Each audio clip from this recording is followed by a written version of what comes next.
Hello दोस्तों, कैसे हैं आप लोग। आशा करती हूँ आप लोग बहुत अच्छे होंगे। हमारे यूट्यूब चैनल में आपका स्वागत है। चलिए शुरू करते हैं कृष्ण का जीवन परिचय। श्री कृष्ण हिंदू धर्म में भगवान है। उन्हें विष्णु का 8वां अवतार माना जाता है। उन्हें कन्हैया, श्याम, गोपाल, केशव, द्वारकाधीश या द्वारकाधीश, वासुदेव आदि के रूप में भी जाना जाता है। कृष्ण एक निस्वार्थ कर्मयोगी, एक आदर्श दार्शनिक, एक बुद्धिमान व्यक्ति और दिव्य संसाधनों के संपन्न एक महान व्यक्ति थे।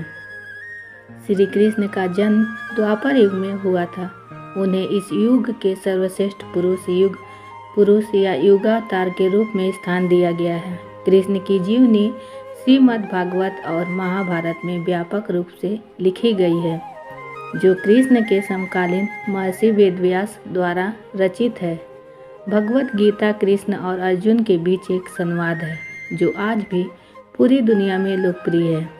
इस उपदेश के लिए जगत गुरु भी कृष्ण का सम्मान करते हैं। भगवान कृष्ण का जन्म माता देवकी के गर्भ से हुआ था।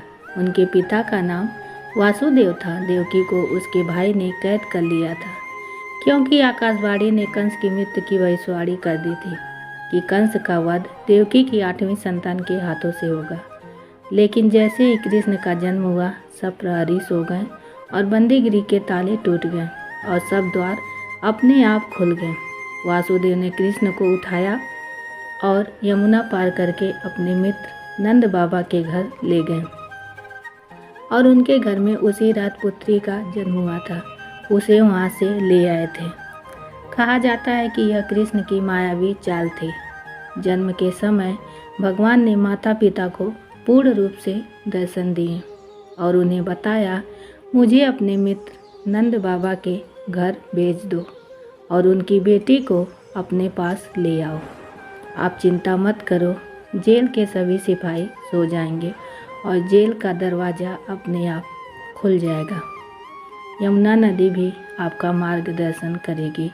जैसा कि भगवान ने कहा था वही हुआ और फिर भगवान विष्णु ने बच्चे के रूप में जन्म लिया। श्री कृष्ण का बचपन। पिता वासुदेव जी ने बालक श्री कृष्ण को कारागार से निकालकर यमुना नदी को पार किया। जब अपने मित्र वृंदावन में नंद जी के घर पहुँचे, वहाँ पर यशोदा जी के पास बालक कृष्ण को छोड़ दिया और उनकी बेटी के साथ लौटे। अंदर आते ही जेल के दरवाजे अपने आप बंद हो गए। जब कंस को पता चलता है कि देवकी ने एक बच्चे को जन्म दिया है, कंस कारागार में उस कन्या को मारने के लिए आया और लड़की को उठाकर फेंक देना चाहता था, लेकिन लड़की हवा में गायब हो गई और कहा कि तुम्हें मारने वाला पैदा हो गया है और वृंदावन पहुंच गया है। कंस कौन था? कंस मथुरा के राजा कंस देवकी के भाई थे।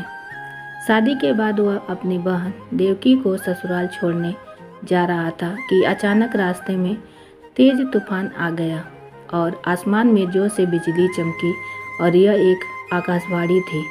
उस आकाशवाणी में कहा गया कि आपकी बहन के गर्भ से पैदा हुआ 8वां पुत्र यानी देवकी, जिसे आप खुशी खुशी उसके ससुर के घर ले जा रहे हैं, आपको मार डालेगा।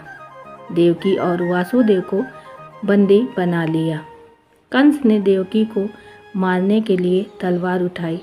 तब वासुदेव ने कंस से विनती देवकी को ना मारे और कहा कि मैं अपने आप देवकी के 8वें गर्भ को तुम्हारे हवाले कर दूंगा। देवकी निर्दोष है, उसे मारने से क्या फ़ायदा। कंस ने देवकी की बात मानी और वासुदेव और देवकी को मथुरा कारागार में कैद कर लिया। कुछ समय जेल में रहने के बाद देवकी और वासुदेव को एक बच्चा हुआ। जब कंस को इस बात का पता चला तो उसने कारागार में आकर बालक की हत्या कर दी। इसी प्रकार कंस ने एक एक करके देवकी और वासुदेव के 7 पुत्रों का वध किया। जब 8वें बच्चे की बारी थी, तब जेल में प्रहरी की संख्या दुगनी कर दी गई थी। जेल के हर कोने में कई सैनिक तैनात कर दिए गए थे। श्री कृष्ण रासलीला। श्री कृष्ण गोकुल में गोपियों के साथ रासलीला और बांसुरी बजाते थे। श्री कृष्ण बांसुरी की धुन सुनकर गोकुलवासी पशु पक्षी आदि सभी बहुत प्रसन्न होते थे और धुन में खो जाते थे। गोकुल में श्री कृष्ण राधा को प्रेम करते थे। उज्जैन में कृष्ण बलराम की शिक्षा। श्री कृष्ण का वनवास समाप्त हो रहा था और अब राज्य को भी भय लगने लगा था। इसलिए श्री कृष्ण और बलराम को दीक्षा के लिए उज्जैन भेजा गया। उज्जैन में दोनों भाइयों ने अपनी भिक्षा, शिक्षा और दीक्षा ऋषि संदीपनि के आश्रम में शुरू की थी। सुदामा से मित्रता और द्वारकाधीश का पद। उसी आश्रम में श्री कृष्ण की सुदामा से मित्रता हो गई। उनकी आपस में गहरी दोस्ती थी। इनकी मित्रता की चर्चा दूर दूर तक थी। शिक्षा दीक्षा सहित शस्त्रों का ज्ञान प्राप्त कर वे वापस लौटे और द्वारकापुरी के राजा बने। भगवान कृष्ण और रुक्मणी का विवाह। मध्य प्रदेश के धार जिले में अमजेरा नाम का एक शहर है। उस समय राजा भीष्मक शासन कर रहे थे। उनके 5 बेटे और एक बेहद खूबसूरत बेटी थी। उनका नाम रुक्मणी था। उसने खुद को भगवान कृष्ण को समर्पित कर दिया था। जब उसने अपनी सहेलियों से पता चलता है कि उसकी शादी तय हो गई है, तभी रुक्मणी ने एक वृद्ध ब्राह्मण को संदेश लिखकर भगवान कृष्ण के पास भेजा। श्री कृष्ण को जैसे ही यह संदेश मिला, वे तुरंत चले आए। श्री कृष्ण आए और रुक्मणी का अपहरण कर द्वारकापुरी ले आए। कृष्ण के पीछा करते हुए शिशुपाल आया, जिसका विवाह रुक्मणी से होना था। द्वारकापुरी में श्री कृष्ण और बलराम की सेना और शिशुपाल की सेना के साथ एक भयंकर युद्ध हुआ, जिसमें शिशुपाल की सेना का नाश हो गया। श्री कृष्ण और रुक्मणी का विवाह बड़ी धूमधाम और धार्मिक रीति से संपन्न हुआ। भगवान कृष्ण की सभी पत्नियों में रुक्मणी का स्थान सर्वोच्च था। कृष्ण महाभारत में अर्जुन के सारथी बने और भगवत गीता ज्ञान दिया। महाभारत के युद्ध में श्री कृष्ण धनुर्धर अर्जुन के सारथी भी बने थे। श्री कृष्ण ने युद्ध के दौरान अर्जुन को कई शिक्षाएं दी थी, जो अर्जुन के लिए युद्ध लड़ने के लिए बहुत उपयोगी थी। यह उपदेश गीता का उपदेश था, जिसे भगवान कृष्ण ने सिखाया था।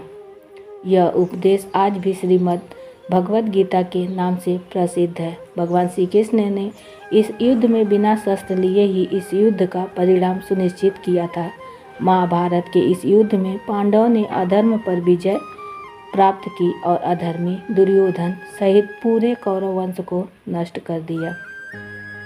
दुर्योधन की माता गांधारी ने अपने बच्चे की मृत्यु और कौरव वंश के विनाश के लिए भगवान कृष्ण को दोषी ठहराया। इसलिए इस युद्ध के अंत के बाद जब भगवान कृष्ण गांधारी को सांत्वना देने गए, तो गांधारी ने अपने पुत्रों की पीड़ा से व्यथित होकर क्रोधित होकर कृष्ण को श्राप दिया कि जैसे मेरा कौरव वंश आपस में लड़कर नष्ट हो गया, वैसे ही आपका यदुवंश भी नष्ट हो जाएगा।